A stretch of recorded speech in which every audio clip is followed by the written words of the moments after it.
and I want it to be the best experience I could ever imagine. And I want to be ready, fit, good in the swim, enjoy the bike ride, and just cruise through the marathon. Finish in a good time, in good shape, and meet my family at the end.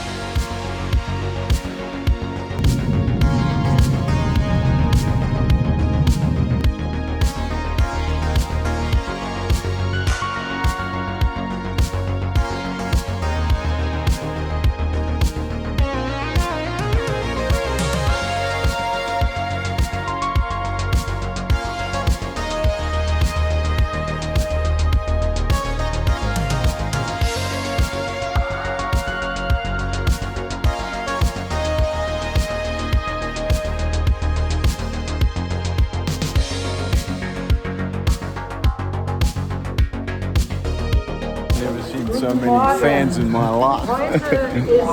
Just on the morning.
All right, you did it. I did it. Roth completed. What was it like to cross the finish line? Just amazing. You know, it's at one point coming in through that town on the second loop, I thought, oh, everybody's gone. It was quieter, and I couldn't hear the stadium. And I thought, oh, I've missed it. Everybody's gone. I'm going to come through that stadium, and there's just going to be a few people. But as you come around the corner, I was really surprised. Some guy just popped out and said, "Wayne, you are an Ironman." And then I entered the stadium, and it was packed, so packed. It was just, there's no words. We've been saying the word wow, wow, but that doesn't even describe it. It's bigger than the word wow. It's huge, and the crowd just go crazy as you come in. They don't even know who you are, and you got to go straight, and then turn right, and then straight, and turn right, and you come, and there's your numbers. I actually didn't even look at my time. I was just focused on getting through there and being done.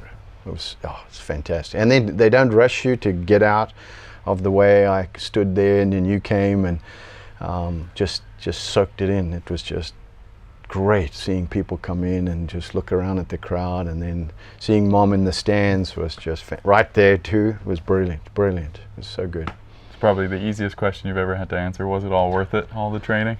So worth it. I mean, you know, there was a point during the race where I was thinking about how I went through all of that, just about a year of training to get there, and it helped me actually define. I want to just share, you know, the Bible talks about the word faith, and I had plenty of time out there on the course, and the Bible defines faith as this. Now, faith is the assurance of things hoped for, the conviction of things not seen. So as I was doing the race, I got to realize, wow, the whole time I had to have this faith, because I hope to do this race. I hope to be able to finish. I hope not to embarrass you or anybody else.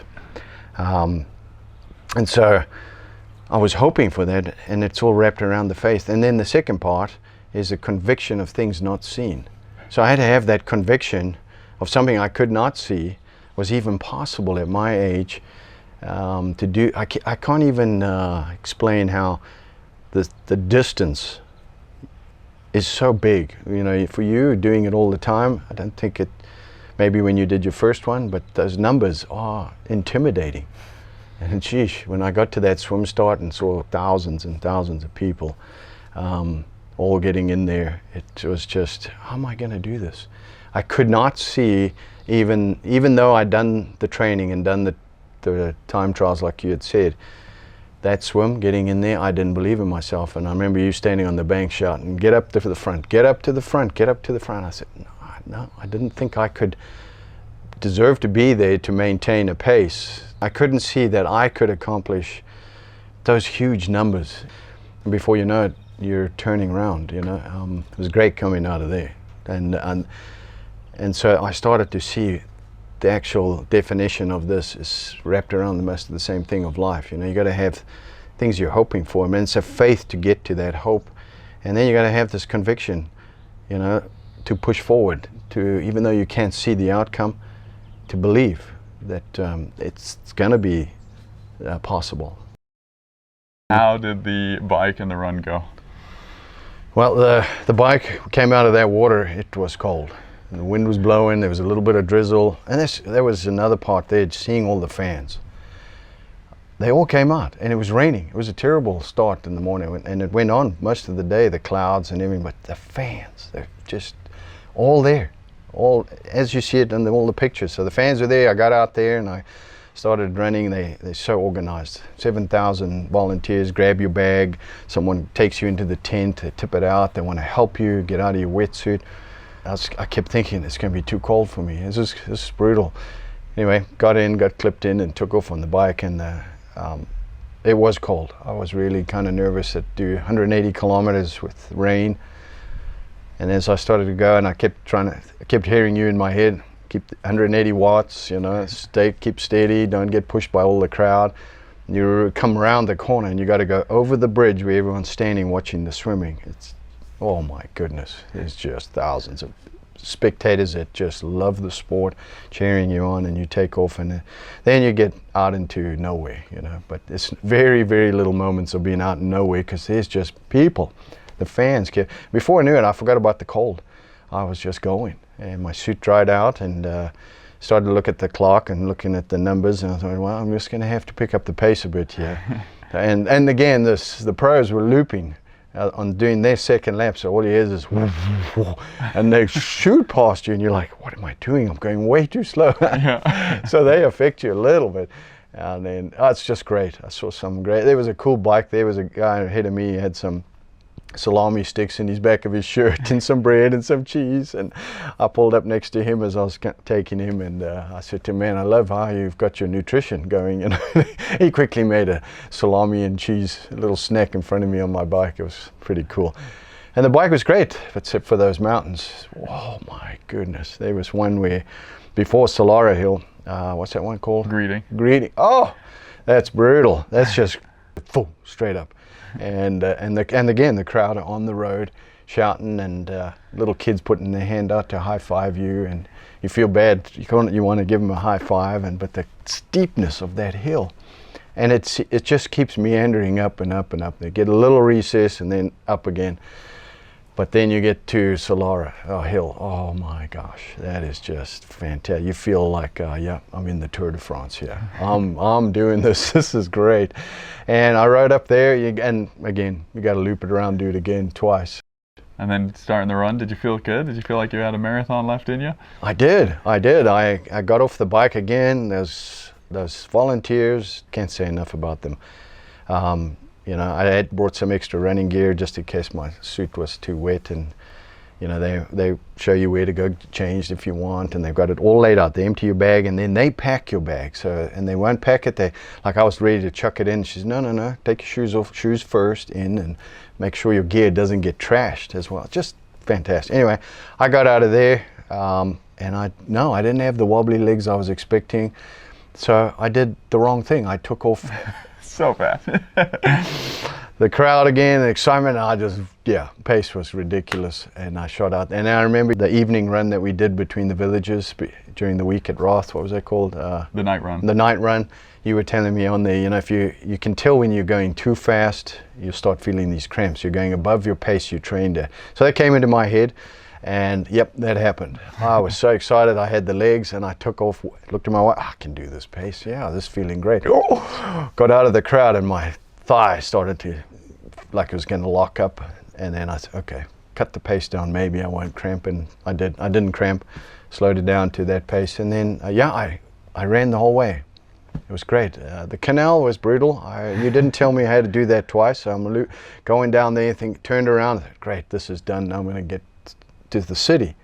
Nah, you got to do that canal again, and you're so passing everybody. It gets confusing where you're kind of standing in your time. I kept my steady pace, locked it in, and just ran the whole way. And I don't know why. It's so mean. It felt mean that you go through the village and then you go in the middle of nowhere, up a hill, and that's where I was going to break. I think it's the last 10 kilometers. Yeah. It's just wrong. It was brutal. We got through there, and I was really blessed. Some guy came, he was part of the relay, and he'd been running behind me, came up to me and he said, Wayne, because your name's on your bib, and he said, I've been watching you, but I can see you starting to do like the others here and walk. Don't stop. I said, well, you're doing great, you know, and he said, no, well, I'm in the relay, so all credit to you. You done the whole thing, so come on, run with me. So he pushed me to not walk, and he said, so I said, how far we got to go? He says, well, I'm going to lie to you because that's the only way. It's not far. And it was still a way to go, and then you go around a pond and then you head back. And I was glad. I don't know what happened to him, actually. He disappeared from there.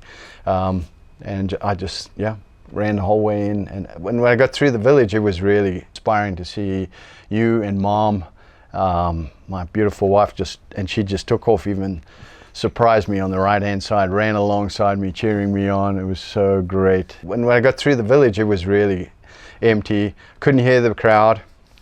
I thought, they've gone. I'm going to miss the epic stadium with all the people shouting, so I was kind of disappointed in my mind. And then as you get into the green carpet area, no, everyone was there.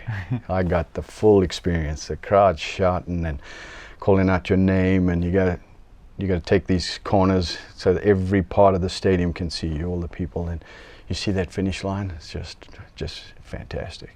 Brilliant. So overall, did Roth live up to its expectations? Beyond. You know, I seen the YouTube videos, seen the pictures. It was just brilliant. It's a long way, but thank you. You've inspired me to do it now. Great race. You've got to do it. Wow, you have to do it. All right, last question. What's next? Well, I think I really want to improve my running, so I think I'm going to do a marathon, a full marathon. Definitely want to find some sort of biking course where I could do just to ride a big distance and something like that. But to close out the year, I think I'd try and get out a marathon. There's one in my town, and then there's one I've always been looking at. It's John Wayne's marathon out in Colorado below the Rockies there on a ranch that I believe was his. I fancied getting out there on a trail, do a marathon there. Nice. Yeah. That's amazing. Well, that was a heck of a journey. We've got just one day left here in Germany to soak it in. Yeah. Oh, it's been great. What a place. Fantastic. My encouragement is everybody out there, young people, my age and even older, this is a race you should do.